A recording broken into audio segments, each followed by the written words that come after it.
These are interesting times that we are living in. We are approaching the point in this pandemic where you will likely know somebody that has come down with coronavirus. It is not very far away.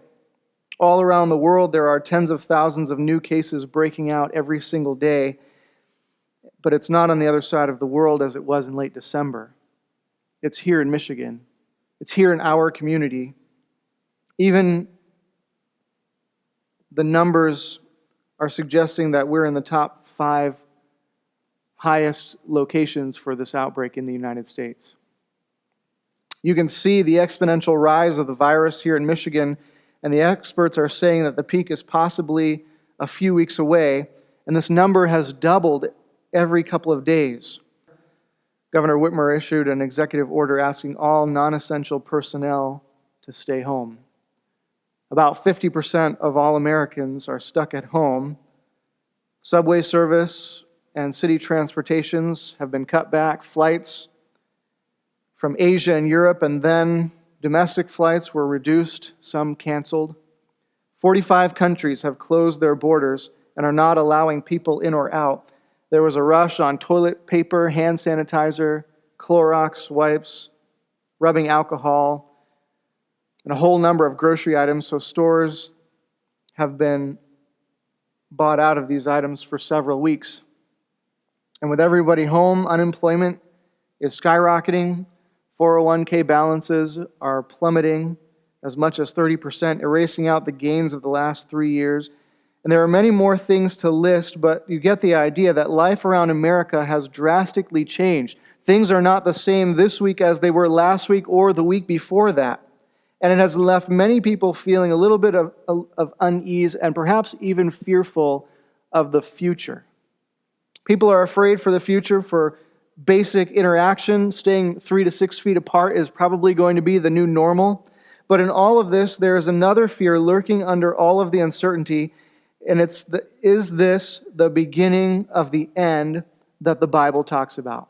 Could this be the last few weeks and months and years that this world has left? Many Christians have been perhaps watching world events unfold as never before and wondering if this is it. Could this be the time? Secular news organizations have been reporting on the rise of doomsdayers, preaching that the world is going to end. And Adventists have even been wondering with a little trepidation if these are the beginning of the final events of Earth's histories. And we wonder, am I ready? And we want to know, what does the Bible say about this? In Matthew chapter 25, verses 6 through 8, the Bible says this, "And you will hear of wars and rumors of wars. See that you are not troubled, for all these things must come to pass, but the end is not yet. For nation will rise against nation, and kingdom against kingdom, and there will be famines, pestilence, and earthquakes in various places. All these things are the beginning of sorrows." Christians have been pointing to this passage in Matthew 24 to describe the nearness of Christ's coming and what life will look like in the days before Jesus comes. And we've become so used to seeing tsunamis and earthquakes and famines and wars all around and in the news that those things rarely get our attention anymore.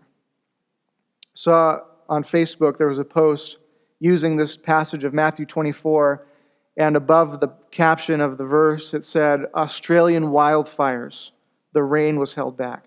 Africa, locust plague.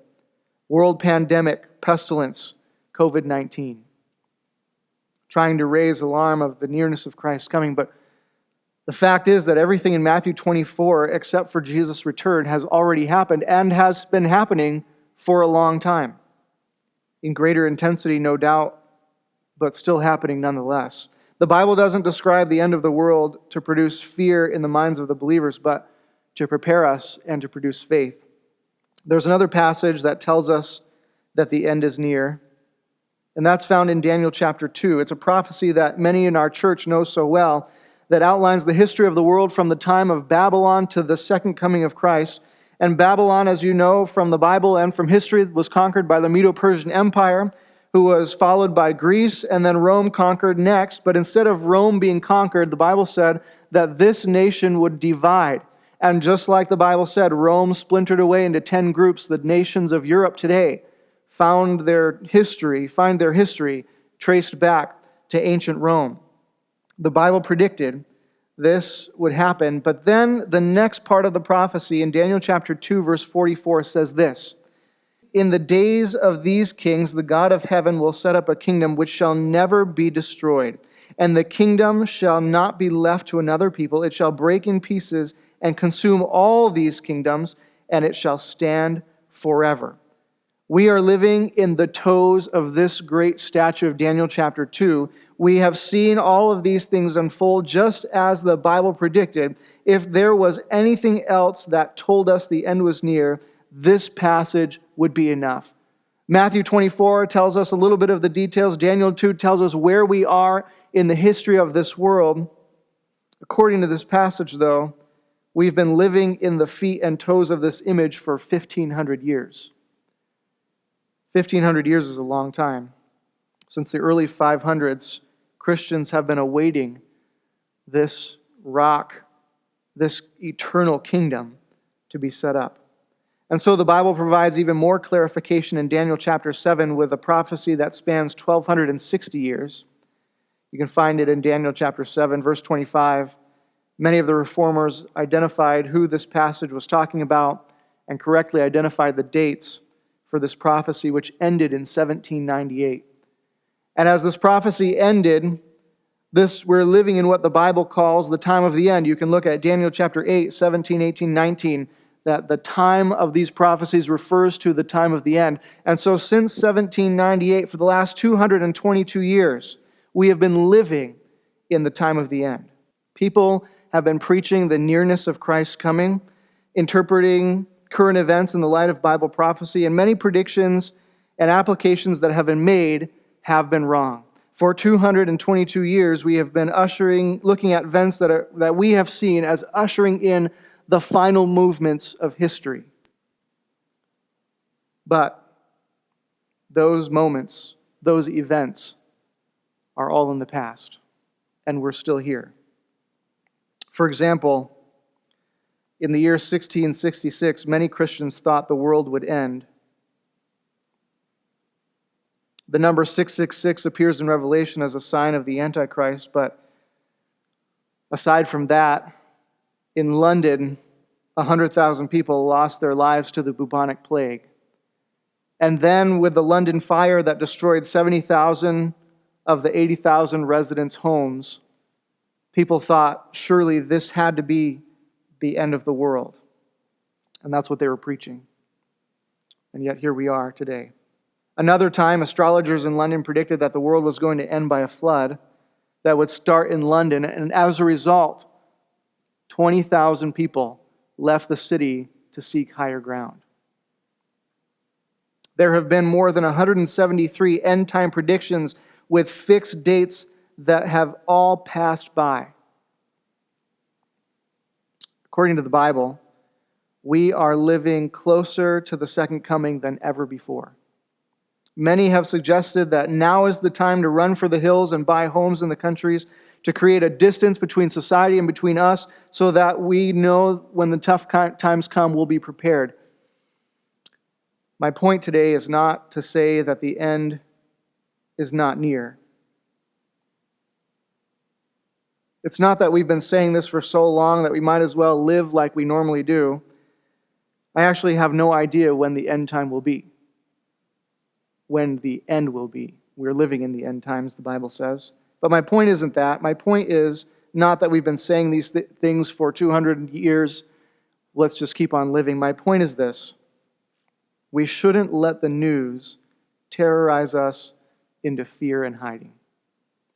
Instead, we should react like every Christian who has lived in the time of the end by living a visible faith, by letting it be seen to the world. Let the world see what you have. We know that we are living close to the second coming, so seeing things like global pandemics or stock volatility or even, God forbid, a world war shouldn't surprise us. It shouldn't make us afraid or nervous because the Bible says these things would increase in intensity before Jesus comes. How do we relate to the news? How do we relate to these times? The Bible tells us in 1 Timothy chapter 1, verse 7, "For God has not given us the spirit of fear, but of power and of love and of a sound mind."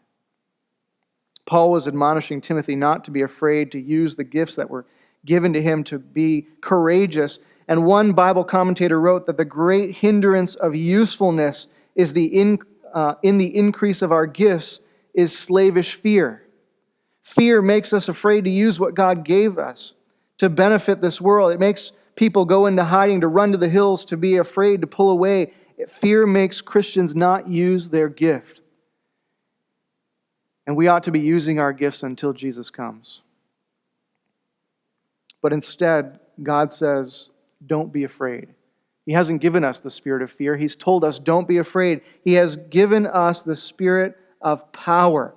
The spirit of power, or courageous and resolved when we encounter difficulties. God has given us a spirit of power to go forth, assured of His protection, assured of His watch care. He says, He has not given us the spirit of fear, but of power, the spirit of love that carries us through opposition and discouragement. Love for God sets us above the fears of others and above the fear of circumstances that are around us.